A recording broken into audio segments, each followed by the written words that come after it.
Assalamualaikum. Halo mahasiswa Akademi API. Semoga semua dalam keadaan sehat. Di video kali ini akan membahas tentang konsep bahasa. Sebelum saya masuk ke dalam pembahasan, apalagi saya berbicara tentang konsep bahasa, maka yang perlu dipahami terlebih dahulu adalah mengenai arti dari konsep itu sendiri. Apa itu konsep? Kata konsep ini seringkali kita ucapkan, tapi saya rasa masih banyak yang belum paham arti kata konsep. Nah, jadi saya ingin supaya sama pemahamannya, kenapa di awal saya katakan tentang konsep bahasa, maka teman-teman semua harus paham dulu maksud dari bahasa yang akan saya sampaikan mengenai konsep bahasa. Nah, ketika kita berbicara konsep, artinya kita sedang mencoba merumuskan sesuatu hal menjadi sesuatu yang dapat dipahami. Nah, kata sesuatu tersebut tergantung dengan apa kata konsep ini disandingkan. Apabila disandingkan dengan kata bahasa, sesuai dengan judul tadi itu konsep bahasa, artinya kita sedang merumuskan bahasa menjadi sesuatu yang dapat dipahami secara universal.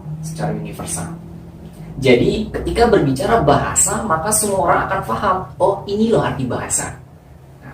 Maka jika berbicara tentang konsep bahasa, artinya berbicara seputar definisi bahasa, kemudian fungsi bahasa, dan seputar hal penting tentang bahasa. Jadi bahasa gampangnya nanti di dalam pembahasan saya, karena kita bercerita tentang konsep bahasa, saya menyampaikan informasi tentang konsep bahasa, maka di dalam isi materi saya sudah pasti membahas tentang definisi atau juga mungkin fungsi atau seputar hal penting yang berkaitan tentang bahasa. Gampangnya, saya kasih clue bahwa bahasa adalah alat komunikasi atau sarana komunikasi. Nah, dengan seperti ini, teman-teman secara tidak langsung akan mengerti. Ketika saya berbicara konsep bahasa, artinya saya akan memberikan informasi penting mengenai bahasa itu sendiri. Jadi secara detail pemahaman tentang konsep bahasa seperti itu. Good job. Oke, sampai dengan abad ke-21 ini, perkembangan ilmu dan teknologi menunjukkan bahwa bahasa Indonesia sebagai bahasa nasional dan bahasa Inggris sebagai bahasa internasional sangat berperan sebagai sarana komunikasi dalam bidang akademik. Bahasa Indonesia telah menunjukkan perannya dalam berbagai disiplin ilmu melalui bentuk-bentuk tulisan ilmiah seperti makalah dan juga skripsi. Wow. Nah, jadi peran bahasa ini sangat penting ya, khususnya di dalam dunia akademisi gitu kan.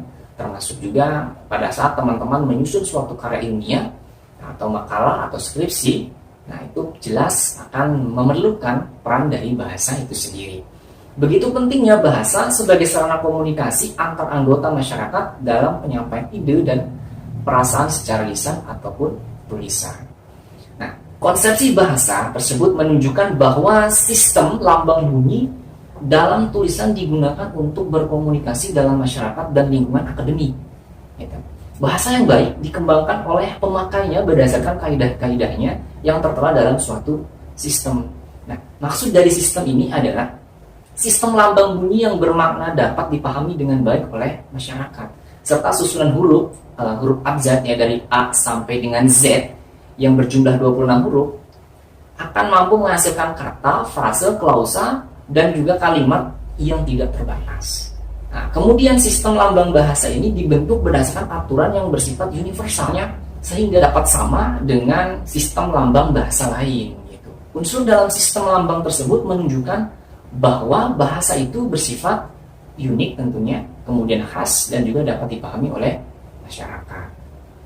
Kemudian masuk ke dalam fungsi bahasa. Karena tadi di awal saya sampaikan dalam konsep ini pasti akan masuk atau menjelaskan tentang fungsi bahasa. Nah, fungsi utama bahasa di awal sudah disebutkan, yaitu fungsi komunikasi. Artinya bahasa adalah sarana atau alat komunikasi. Jadi apapun bahasanya, fungsinya adalah untuk komunikasi. Kemudian dalam beberapa literatur bahasa ahli bahasa sepakat merumuskan fungsi-fungsi bahasa.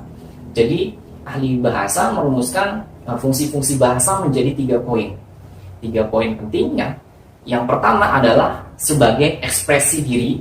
Yang kedua, fungsi adaptasi dan integrasi. Yang ketiga, fungsi kontrol sosial.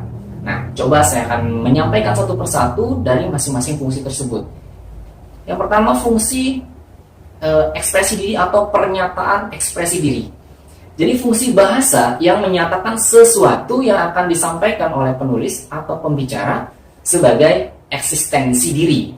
Gitu. Dengan maksud, yang pertama, bisa karena ingin menarik perhatian orang lain. Ya, artinya bisa bersifat persuasif ataupun provokatif. Gitu. Nah, ini fungsi eksistensi diri itu yang pertama, bisa karena ingin menarik perhatian orang lain. Kemudian yang kedua, masih dalam fungsi ekspresi diri ya. Fungsi ekspresi diri yang kedua bisa seperti ungkapan membebaskan diri dari semua tekanan dalam diri, seperti emosi. Nah, ketika seseorang emosi, kadang banyak hal yang diungkapkan, maka disitulah peran bahasa dalam proses penyampaian emosi seseorang. Emosi di sini bukan dalam arti sempit. Jadi bukan sekedar orang yang kesal kemudian marah. Nah, itu arti sempitnya bukan.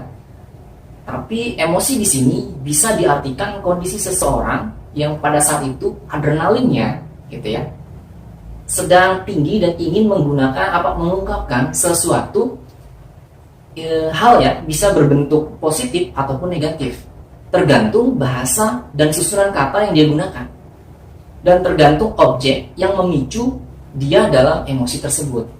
Contohnya, seorang sastrawan kemudian dia melihat bahwa ada gejolak di Indonesia ini yang kurang baik. Seketika itu dia merasa emosional, sastrawan ini terpicu gitu. Kemudian dia ungkapkan dalam bentuk puisi dengan susunan bahasa dan pilihan kata yang mewakili emosi dari sastrawan ini. Pembantaian 6 jenderal, 1 perwira, 6 jam dalam 1 malam, mati diubang tak berguna, tak ada dalam perang Mahabharata, bahkan di sejarah dunia, hanya di sejarah Indonesia. Jadi memang rekan-rekan sekalian, dalam belajar bahasa itu bukanlah hal yang mudah, karena kita harus memilih kata dan bahasa yang baik. Apalagi di saat kita sedang berbicara di depan publik, di depan masyarakat, di depan orang banyak, di depan orang yang belum kita kenal, gitu kan? Pilihan kata itu sangat penting, bukan hanya sebagai ungkapan yang dapat dipahami seseorang, tapi juga untuk memberikan nilai kepada kita, ya, sebagai orang yang sedang berbicara, supaya dinilai bahwa kita memiliki sopan santun yang baik. Nah, itu. Dan ini memang sangat sulit. Ya. Tidak semua orang mampu berbicara dengan baik, memilih kata-kata yang baik pada saat dia berbicara di depan publik.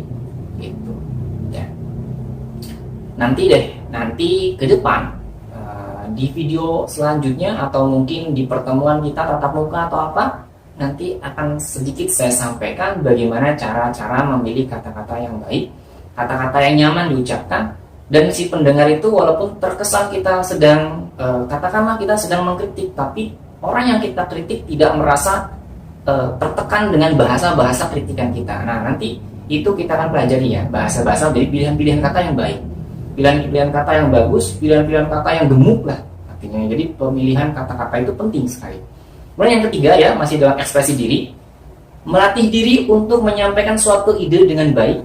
Nah, ini bisa dilakukan dengan beberapa cara. Misalkan, kalau yang hobi membuat rangkaian kata-kata menyentuh hati, maka dibuatlah puisi atau lagu. Kalau yang menyukai hal-hal ilmiah, maka dibuatlah karya tulis ilmiah, dan masih banyak hal lain. Nah, jadi kalau ini hanya contoh saja gitu. Jadi masih banyak cara lain ketika kalian menggunakan bahasa itu sebagai ekspresi diri. Gitu. Nah, karena tadi di awal fungsi yang pertama yang saya sampaikan adalah ekspresi diri. Dan di situ saya bedah menjadi 3 poin ya tadi ya untuk ekspresi diri ini sendiri. Nah, kemudian fungsi bahasa yang kedua, yang poin kedua, yang pertama ekspresi diri, yang kedua ini fungsi bahasa sebagai fungsi integrasi dan adaptasi sosial. Nah, ini yang sangat penting juga. Jadi fungsi peningkatan atau integrasi atau terintegrasinya dan penyesuaian adaptasi. Nah, artinya penyesuaian atau adaptasi gitu ya. Dalam suatu lingkungan merupakan kekhususan dalam bersosialisasi baik dalam lingkungan sendiri maupun dalam lingkungan yang baru. Ya. Hal itu menunjukkan bahwa bahasa yang digunakan sebagai sarana mampu dinyatakan hidup bersama dalam suatu ikatan masyarakat. Artinya pada saat kita memiliki bahasa yang baik, gitu kan, penyampaian kata-kata yang baik itu dijadikan sebagai bentuk pada saat kita terjun di dalam masyarakat. Nah, ketika kita menjadi anggota baru di dalam suatu masyarakat, maka kita harus pintar beradaptasi. Ya minimal kita bisa beradaptasi, berbicara dengan masyarakat dengan bahasa-bahasa yang baik, gitu kan. Kalau memang hal itu, atau memang mungkin mereka juga tidak, karena mungkin banyak juga ya masyarakat pedalaman, misalkan kita terpaksa hadir di dalam atau bergabung di dalam sebuah masyarakat lingkupnya terlalu pedalaman dan mereka tidak bisa mengerti bahasa Indonesia, maka caranya